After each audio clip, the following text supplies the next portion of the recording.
করেছে। এরপরে দেখুন এরা তরমুজ খাবে, ওর অংশ যেটা ওকে কেটে দিয়ে দিয়েছে, এখন এর অংশ তো বলছে কাটো, আরেকটু ছোট কাটো, আরে না আরেকটু ছোট কাটো, এত বড় দরকার নাই, আরেকটু ছোট কাটো।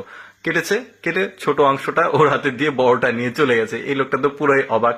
এখন এই একটা রেস্টুরেন্টে এসেছে চাউমিন বা নুডলস খেতে, এখন ডিমটা নিচে পড়ে গেছে, বারবার তোলার চেষ্টা করছে কাঠি দিয়ে, কিন্তু উঠছে না। তো চেষ্টা করতে করতে তার ধৈর্যের বাঁধ ভেঙে যাবে, জুতা খুলে দিয়েছে একটা ডিমের উপরে, আর নড়বি বলে এখন ওই ডিম খাচ্ছে। এরপরে দেখুন গাড়িটা একা একা চলে যাচ্ছে। এখন এই লোক ভাবছে আরে ড্রাইভার নাই, কিভাবে সে একা একা চলে যাচ্ছে, বলে উপকার করছে আর কি, আটকাই দিচ্ছে গাড়িটা, না হলে কোথাও ধাক্কা লাগবে। এখন দেখুন সে আটকাচ্ছে খুব জোরে, কিন্তু মূল ঘটনা হচ্ছে গাড়িটা একটু নষ্ট হয়ে গেছিল, একজন ঠেলে একটু সামনে নিয়ে যাবে ঠিক করার জন্য, আর ওই লোকটা ভুল বুঝে গাড়িটাকে থামিয়ে দিচ্ছে।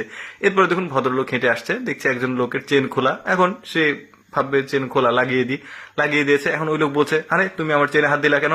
এখন এই লোক বলছে আপনার চেন তো খোলা ছিল, ওই জন্য। আমার চেন খোলা আছে, তোমার কি? এখন এই ভদ্রলোক চিন্তা ভাবনা করে আবার যেরকম ছিল ওইরকম করে রেখে দিবে।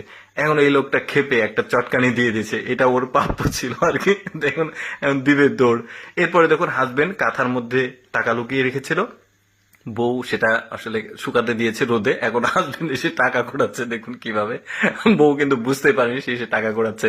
এরপরে দেখুন এই লোকটা ওকে ধরে নিয়ে আসছে, নিয়ে এসে বলছে দরজা বন্ধ করো। দরজাটা বন্ধ করা বাদ দিয়ে ও বন্ধ করে দিয়েছে ঠিকই, কিন্তু বাইরে চলে গেছে। এখন এই লোকটা ওকে শাসন করবে আসলে, তোমাকে বাসায় রেখে যায় বাসা পাহারা দেওয়ার জন্য, তুমি বাসাতে থাকা বাদ দিয়ে তুমি কেন বাইরে চলে যাও? এভাবে অনেকক্ষণ বক বক করার পর পেছনে যখন তাকিয়ে দেখবে ওই লোকটা নাই। কি একটা অবস্থা। কেমন লাগলো দর্শক কমেডি ভিডিওটি? অবশ্যই